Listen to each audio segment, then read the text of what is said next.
So you're gonna get out your good old Franklin balls and you're gonna start off, this is your warm up, and put them under your feet.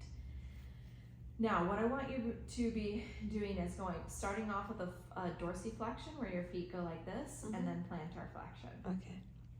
And that is specifically for your ankles to start off with.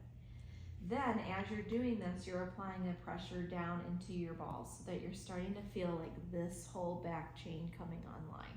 Okay. Because our goal is to try to stimulate the back line of your body. And then after you've done a few of these, so 5 to 10 is a good roundabout number. You're gonna stop in the middle of the foot. Then I need you to practice pushing your feet down into the balls so you feel all of this contracting without your knees opening. Okay. So you keep them very, very parallel. Now I'm contracting, I'm pushing down, I'm contracting my legs, so I'm not really doing anything in my back, so I'm not feeling work here. Okay. But I do feel like kind of contraction going on here to press, and then relax. And then you press. So good, holding is better for you than doing reps. Okay. So doing a good press, hold, I'm getting a little tired, and then I'm backing off. Okay. Then I want you doing one at a time because this mimics walking. So when I push with my right foot, my pelvis turns left. When I push with my left foot, my pelvis turns right. And I'm only turning because I'm pushing, not because I'm perpetuating any other motion. Okay?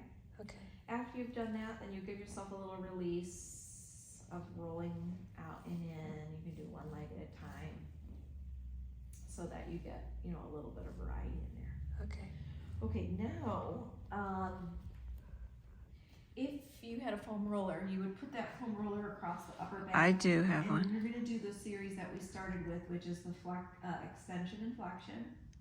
You have both balls there? I have both balls here. You can do it with balls. You can do it with your foam roller, right in the middle of your shoulder blades. Okay. So that's the important piece. Then you're going to do side bends. Now the difference in this side bend is that you're in extension, you're looking up at the ceiling.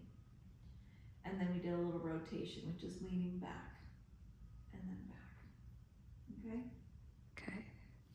So we warm up the system that way. And now you're ready to go into your belly down, your tummy time. So hand over hand, forehead down. I put a little pillow here so that you could breathe. Okay. Because I need your head to be this way. It's not going to be as effective this way.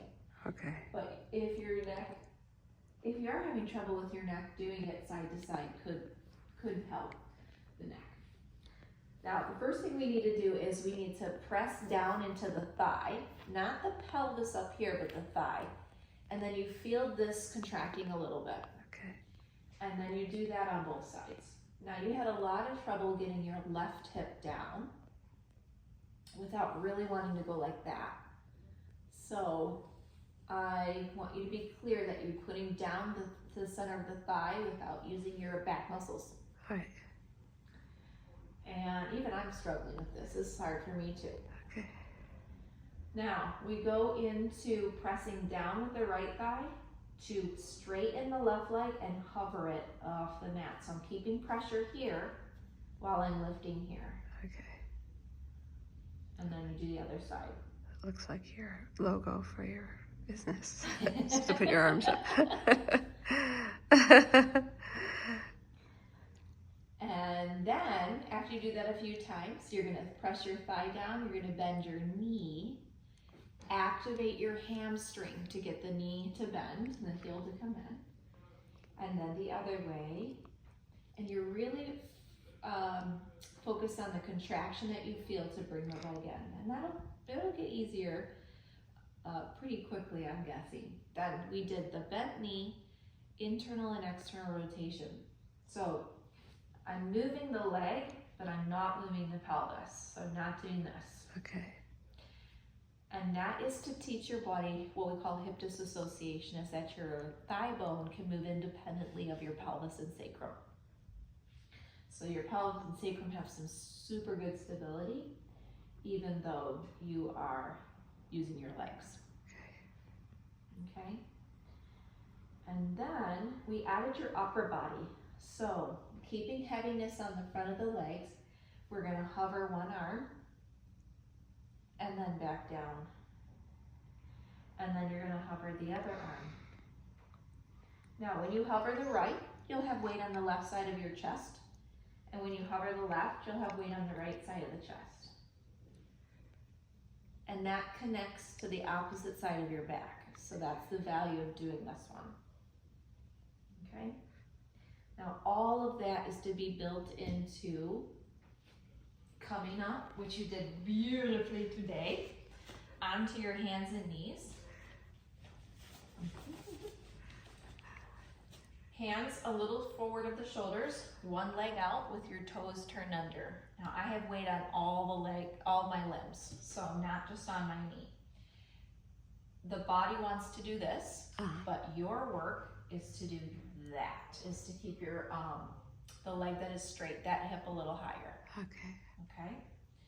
Then while you're here, if you're ready to upgrade, which we didn't today because it was the first time I'd seen you on your knees, would be to hover your opposite hand, so be your left hand. Okay. Holding your head up. Imagine I was sitting on your back and you were fighting me, pushing you down, and then you will switch. So the hip that is up needs, this leg needs to be straight. The back of the thigh is reaching towards the ceiling, and then you will hover. And you're gonna find one of these, it's gonna be super easy, and the other one is gonna feel a little harder. Okay, this is my harder side. And then we'll upgrade after that. Thank you. You're welcome.